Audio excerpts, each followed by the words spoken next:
My boyfriend gave away our apartment to his homeless friend without asking me, then their toddler nearly died, and we had to rush to the ER in a panic. First, I just want to preface this by saying that I am fully willing to support their family through tangible means like buying them food, supplies, furniture, etc.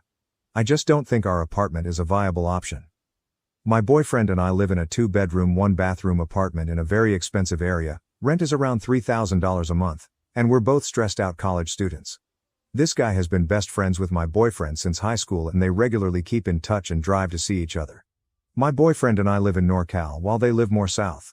The friend has not been in a good financial situation for the last 2 years.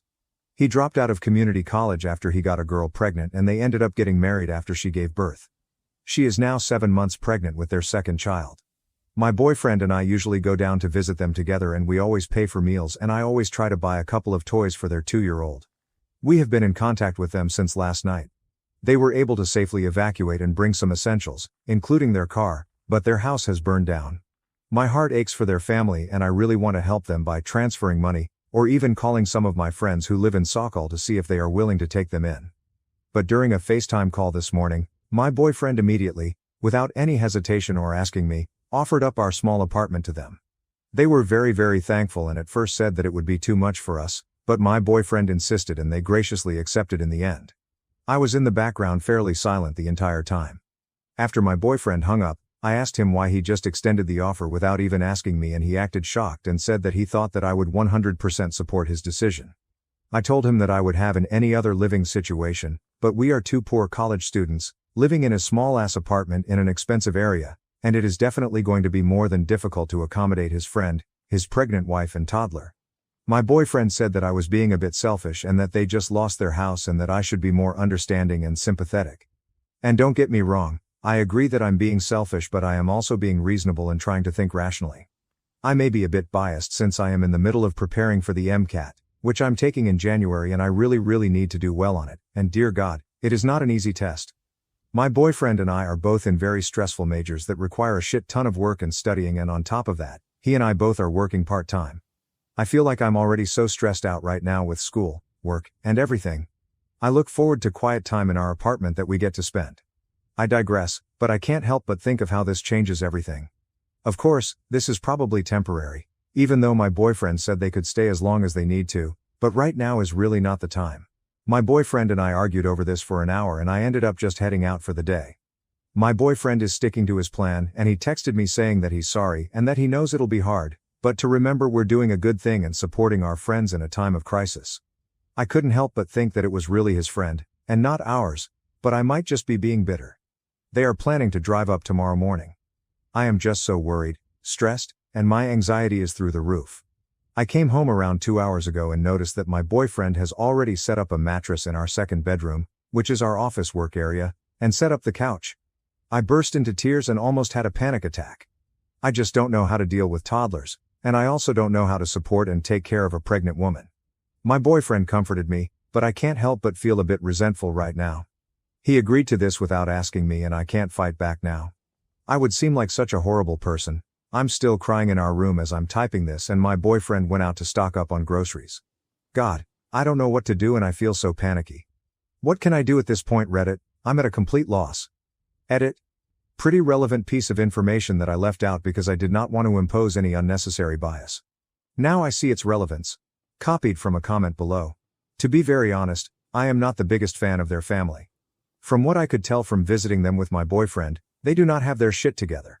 While we visited them around 3 months ago, the wife regularly went out and partied while pregnant and their toddler is extremely unbehaved.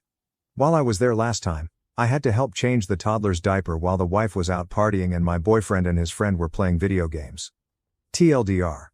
Boyfriend's best friend's family's house burned down in the wildfire. His wife is 7 months pregnant and they have a 2-year-old.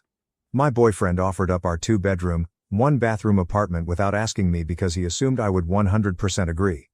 We are both poor college students in stressful majors. I am more than willing to support in any other way, just not having them live with us. I don't know what to do and I've been crying for the past hour. Fuck. Update. Never thought I'd be updating so fast, but everything was resolved in one of the most hectic and stressful nights of my life. Shout out to all of my supporters out there, you guys made my day yesterday. And to those of you calling me heartless because I don't think offering our living space up is a good idea when I've said that I am willing to support them in any other way, fuck you. The pregnant wife, husband, and toddler arrived at our apartment last night around 9:30 p.m. They had already told us on the way that their toddler contracted some kind of food poisoning and was not feeling well, which is what delayed them. Me and my boyfriend go down to greet them and we realize that they have so much luggage. There were 2 large suitcases, a duffel bag, and like 4 Trader Joe's shopping bags filled with random stuff and half-eaten food. Okay, cool. That's gonna be fun lugging up the stairs. So my boyfriend and the husband starts to bring up their stuff, while I stay back and half carry the pregnant wife up the stairs because she feels too tired and nauseous. We get upstairs and I ask where Jake, the toddler, is. And the wife realizes she forgot to unbuckle him from the car seat and left him in there. She asked if I could go down and grab him. I wanted to say, not my forgotten toddler, not my responsibility. But alas, I decided to try to be gracious at least for the first day, so I went down and unstrapped the toddler who looked visibly sick. There were literally 2 bags of vomit next to him, which I removed from the car and threw in the trash, because it would have been forgotten and become a severe health hazard. I try to see if he can walk and he started crying and started dragging himself on the ground, so I picked him up and carried him up the stairs. I set the kid down next to our couch and Lord Almighty, this kid did not look good. His cheeks were flushed really red. There was dried vomit caked on his face and his breathing seemed quick and rapid. I feel his forehead and it feels really hot to the touch, so I run the bathroom to get a thermometer. While I'm digging for the thermometer I hear, "Again? Are you fucking kidding me, Jake?" So I rush out and indeed, fucking hell, the tot has thrown up all over our carpet. I wanted to cry. I run to the kitchen to grab paper towels, but the pregnant wife was already using some sort of napkin cloth to sop it up, but she was smearing it and making it worse and I wanted to die. I came to help her and the tot is screaming at this point while she is yelling at him to shut the fuck up. My boyfriend and the husband came over to help, but the wife told them to go away because she got it handled. The wife asks if I would mind taking him to the bathroom to rinse him, and the only reason why I say yes is because I'm seriously worried about the kid. I strip him and run warm water in our tub and put him in. Then I put a thermometer in his mouth and lo and behold, he has a temperature of 106 degrees. Not a good sign at all. That paired with symptoms of vomiting, rapid breathing, and looking really lethargic is a combination good enough for the ER. So I yell for the mother to get to the bathroom and ask her where she thinks he got the food poisoning from. She says she doesn't know and that he's just eaten fruit for the past 2 days. I'm freaking out because his symptoms are consistent with meningitis. Poor kid keeps grabbing his head and crying, so clearly he has a headache too.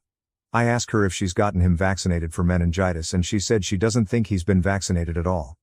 I'm going into panic now. I feel Jake's neck and try to ask him slowly if he feels like it's difficult to move. He just cries more.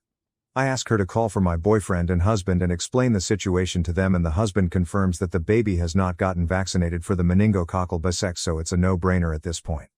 I tell them how life-threatening this infection is and that it may leave Jake paralyzed.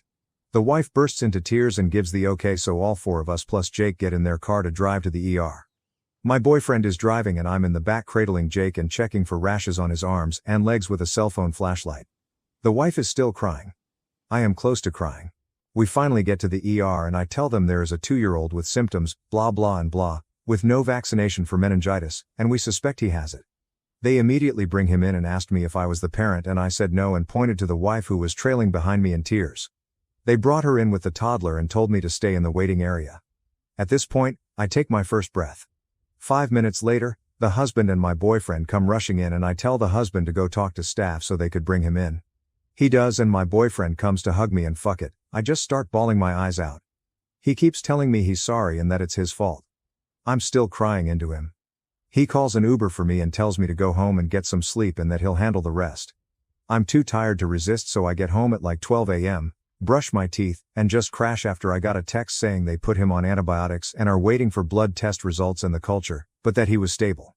I wake up the next morning at like 10 a.m., and the apartment is like super quiet and my boyfriend isn't in bed next to me. So I get up and walk into our living area and see him sleeping on the couch and not a single luggage bag or pregnant wife in sight. I nudge my boyfriend awake and he tells me everything that happened. The toddler is in the ICU and my boyfriend managed to get a hotel nearby for them for half the price after telling them what had happened. He paid for a week-long stay for them and then helped move everything out of the apartment and to the hotel with the husband while the wife was at the hospital. He kept saying he was sorry and that he didn't think anything through and for me to forgive him. I said it was okay and hugged him.